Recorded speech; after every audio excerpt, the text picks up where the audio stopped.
You seem cool.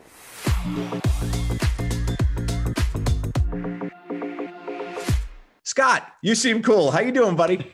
I'm good. I'm good, Jed. Thanks for having me on, man. This is awesome. Oh, this is fantastic. Now, let me tell you what I love about you. Okay, so I came from a retail background, so I get the whole retail TikTok thing hits home for me. I find it very, very funny. Hi, how are you? I'm just looking, and I'm just saying hi. I'm not trying to sell you something. I'm trying to have one interaction at work that makes me feel like a human being. I have feelings too. I'm a Pisces. That's awesome, man. That's awesome. I mean, so do I. I worked customer service at IKEA for 3 years. I have a lot of experience with customers being horrible. We're such horrible humans when we're the customer, aren't we? I mean, the customer's always right really goes to some people's heads. Absolutely, man. Absolutely. I don't think IKEA would want to admit that I worked for them, but I did. Too bad, baby. I got the shirt to prove it. I mean, you know what? Actually, we both worked for IKEA because in season 1 of Jokers, we filmed it in IKEA. Really? And this is a true story. In season 1 of Jokers, 2 things happened at this IKEA, which blew our minds. We had just started, right? So we were like calling locations. So I literally like wrote a letter to Mr. IKEA, and I'm like, hey, you guys just opened this big store in Brooklyn. Like, we'd love to shoot here. And they're like, sure.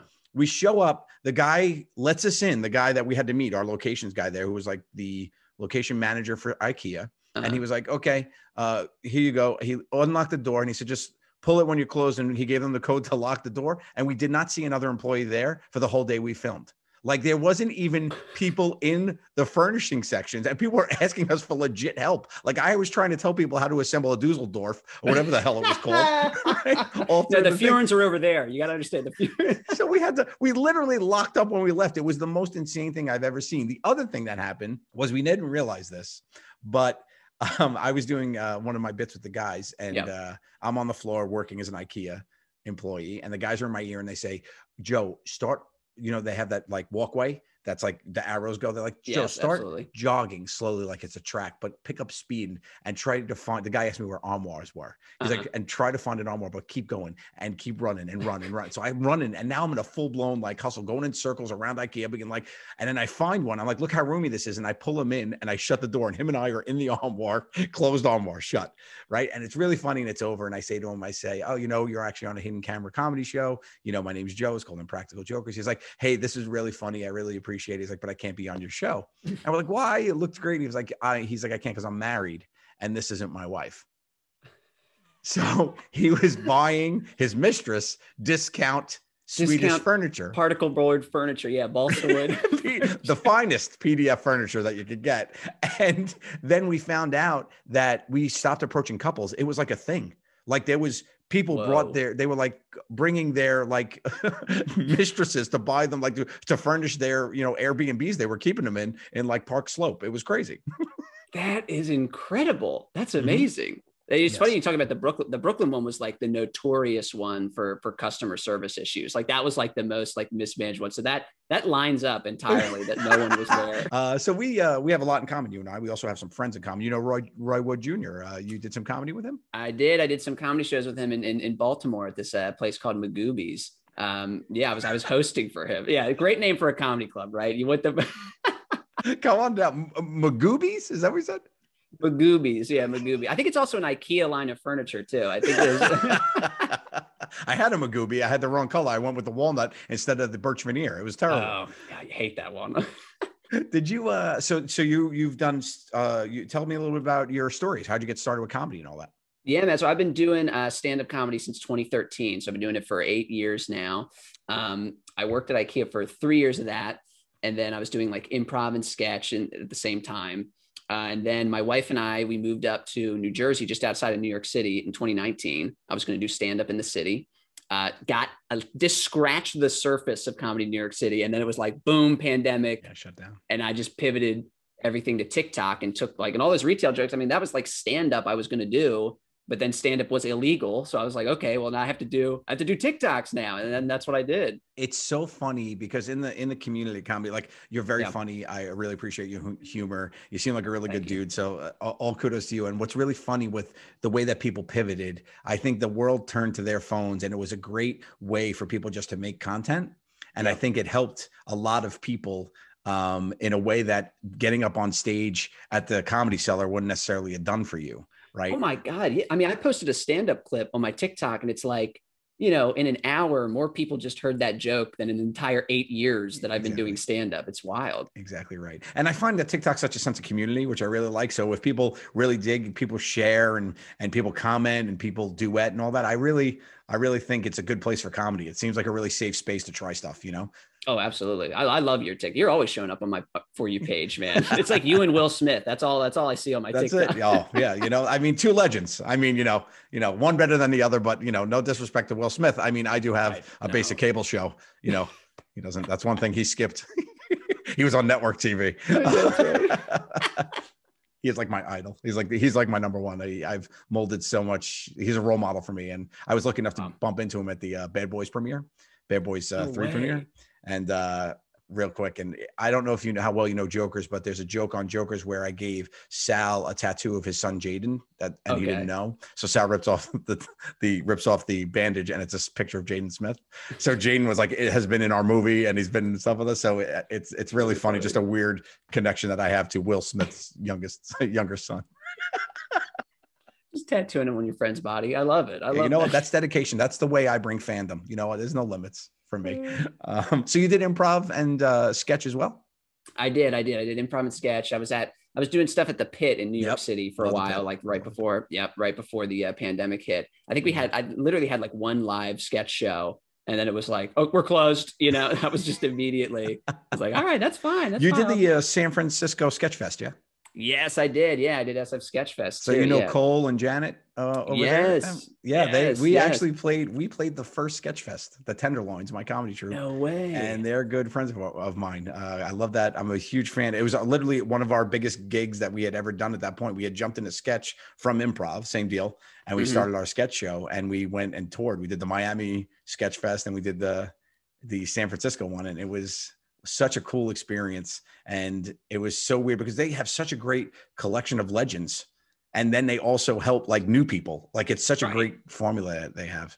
I know it was incredible. Like just like, I mean, so many great headliners, so many like comedy idols of mine. And then like to have just my name, like in fine print at the back of the program. I'm like, I did it, man.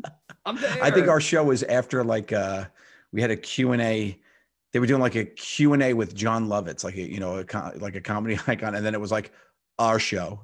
And then it was like the reunion show of like Ass Cat for like, for like Upright Citizens, with like Amy Poehler and everybody. Like, it was like, and we were like sandwiched in between like everything. It was like, what the hell? Right. Oh no, it was a Q&A with Fred Willard.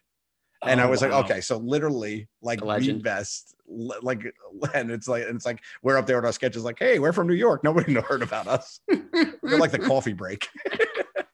I had a great trip to Alcatraz Island out there. Like when I went to Sketchfest, went to visit there, and I was like, just went by myself.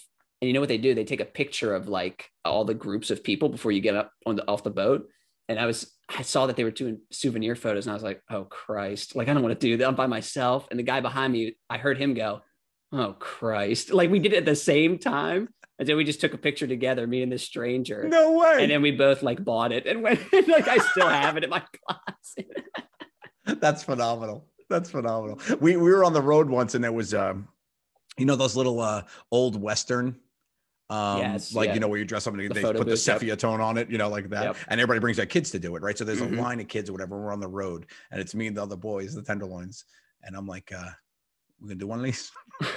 So it's like all these kids, like families, like younger brothers fighting. It was like a sister. She wanted a different bow. They were like fighting before us. Yeah. I'm like, let's keep it moving, kids. And then we all got dressed up in like the kids in the clothes. I think the thing I wore was even a kid's, like an extra large kids thing that we squeezed Murray in, like, because he was like, he's the daintiest of us. And we like shoved him in one.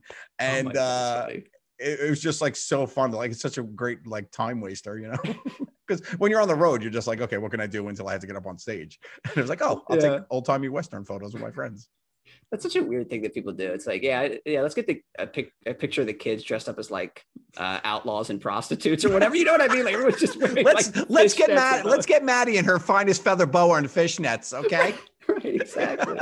Thomas, here's a revolver. Hold it to your brother's head. Like, it's so funny. Click. Here's $75. Thank you. Oh yeah. It's like, no, I snapped one on my phone while I was waiting back here. It's all good. Yeah, thanks. Yeah, that racket, that was some racket, the whole souvenir photo racket. The cell phone killed that industry, right? Oh, absolutely. The selfie stick killed that industry. I also am intrigued. This is what happens. I find people, and then I start doing a dig, and I'm like, you know what? There's a lot about this. You're an onion. Let's peel. Okay. Murder mystery theater. You did for a little bit. I did murder mystery theater, man. I'm in Baltimore. I mean, I did like 200 shows of this thing where I played a detective. I've made people in the audience be suspects, and there were a couple other actors I did it with. And I mean, that was a wild, dude, people got into that. Right? People got into that. I did this one show where, we used to like do like two a night, or like traveling between shows. And so one time I put on the detective coats, like all like, right, wrinkled and shitty. And I had a couple like old receipts, just like from like getting like McDonald's or something on the road. So I took out the receipts from my pocket and I threw them away in the middle of the show. And then someone dug through the trash. Someone saw me throw something away, dug through the trash, got the receipt and came up to me and was like, what was this you were throwing away, detective? And I was like, it's my receipt for McDonald's breakfast. It's not a part of the show. Big Mac's the killer. It was like they were gonna like corroborate someone else's story from when I bought hash browns in the morning. I'm like, that's not part of it, dude. That's not part of it. Stupid. Another thing we do on the road is escape rooms, right? And I hate escape rooms because you get focused on the stupidest thing. I'm like, this frame is made of walnut. There must be a walnut. And like over the thing here, please don't use that. That's not part of the game.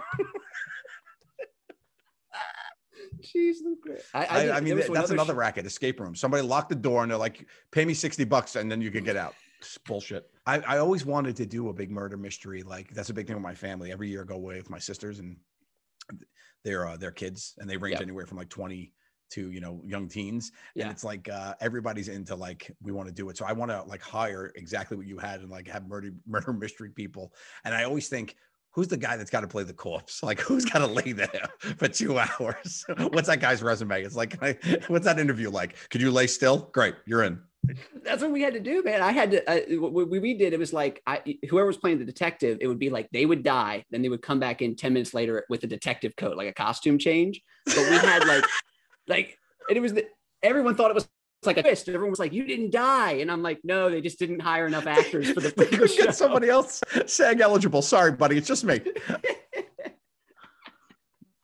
I mean, that's just funny because people get caught like on the wrong details and it just takes them down a rabbit hole. And knowing the answers, you just have to be like, you stupid. It was just a McDonald's receipt. Like, just it's a lot simpler. It's a lot simpler. I did a few for kids too. I did a few for like, we had a young one, like it was a jewel heist was that one. Okay. And it was like me and a few actors. We did it at like a school. It was like a school assembly, interactive. So we were like walking amongst the kids.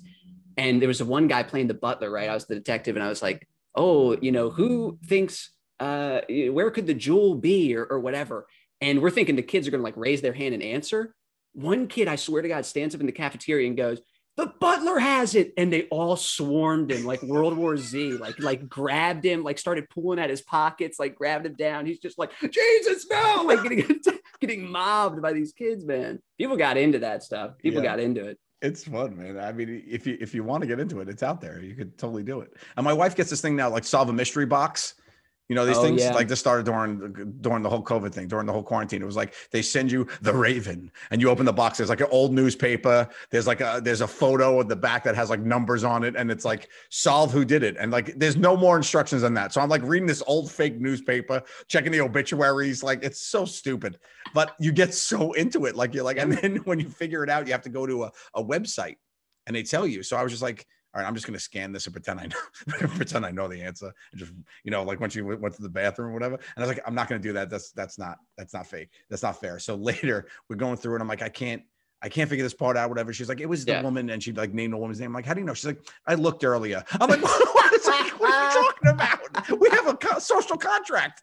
I was like, you were pretending to know. She's like, I just wanted to see if you could get it.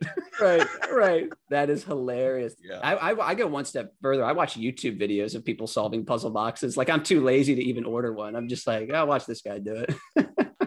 Hope he gets it. You're just sitting there eating popcorn. So as far as comedy goes, like who's some of the people that got you into it? Who's some inspiration in comedy? Oh yeah. I mean, when I was a kid, I just wanted to like literally be Jim Carrey. Like when I was like, when I was like 8 years old, I was like, I'm going to grow up and just be Jim Carrey. Wow. Like as far as stand up, I mean, Brian Regan is huge for me. Paul F. Tompkins is incredible. Rory Scovel is kind of like a newer one, but I just think he's so funny. Friend of ours, love Rory's great dude too. He's hilarious. What's your favorite Jim Carrey movie? Favorite Jim Carrey movie? I mean, I think it's just Ace Ventura. But the original one. Yeah. I mean, it's right. Ace is just under for me. Liar, Liar. I really liked Liar, Liar. That's a good one too. I like Liar, Liar. And then you see that on TikTok now, they finally did this reveal and people learn this now that he makes his own cameo in Liar, Liar. So the scene of, I'm going to blow your mind right now. The scene at the end when the plane is stopped and then all the emergency vehicles come and whatever. Yeah. There's a shot of the people looking at the plane that he's on or whatever. And he's dressed as Fire Marshal Bill in the back. No, there's a freeze frame of it. You could just Google it. You'll find it. And he makes the own cameo and he's just sitting there blinking, looking at the thing. It's so smart. Dude, I'm not gonna be able to talk about anything else now. I know, and nobody knew it for like forever. Like it just literally just came out. Like that movie's, what, 15, 20 years old. Yeah. It just like literally just came out like 2 years ago. That cameo was in there, which is really cool. Ahead of their time, man. They were doing like Marvel style Easter eggs and Liar, Liar. Holy He's shit. Like in the back snapping. So what's some of the reach that you got that was like, oh my God, that's insane. Besides, of course, being on You Seem Cool. What is some stuff that's happened? Give me some humble brags. I mean, the LeBron James retweet was like that was huge. That was like the one that I could tell like my father-in-law and he'll know who that is. You know what I'm saying? he's like, oh wow, LeBron James. Yeah. But that was cool. I think the other like really nice milestone I got is that IKEA had to like make a statement to the press about me, which was the wildest thing I could imagine. Like multinational conglomerate IKEA going like, this guy fucking sucks, right? Whatever they're gonna say. Right. That came across somebody's desk. Some high-powered Swede eating meatballs was like, "Excuse me, sir, we need to make a statement." And it's like, "What the hell?" It's hilarious, man. Like the fact that they did. It's like if a corporation is making statements about you to the press, there's like no way that's positive. There's no way you did something good. Well, I mean, my instincts are right. Scott, you seem cool. I appreciate you, man. And thank you so much for all the laughs. You're really awesome. Thank you, man. Thanks for having me. I really appreciate it.